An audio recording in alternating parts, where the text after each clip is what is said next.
reservations about this legislation. I understand the bona fides. I've talked to Collins and I respect him.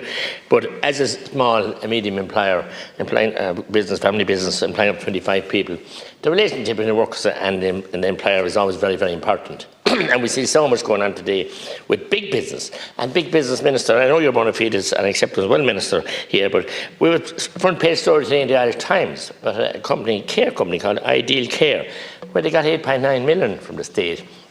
And Tussler have uncovered major scandal there of bogus employment, is what you could call it, where vetting were falsified, and God knows what. What is going on with the state that are paying this kind of money to companies, through the HSE, and this kind of downright blackguarding and abuse of workers and abuse of the vetting process is valued by everybody.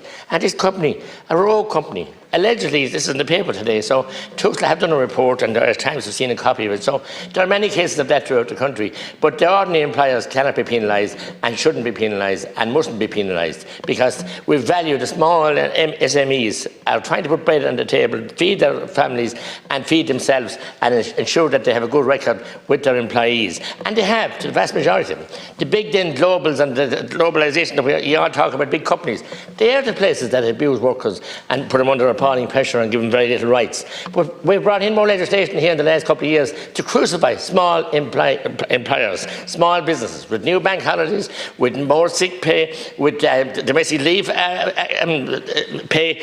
Who's going to pay all this in a small business? They can't afford to pay it. And we must have a look at any legislation we pass, have an impact assessment on it. And we're downright killing the spirit of the people out there that want to provide jobs for themselves and others and have good employees, a good relationship with our employees and support our local communities at every turn. So we have to make haste slowly, and my jury's out in this bill. Deputy Haddy.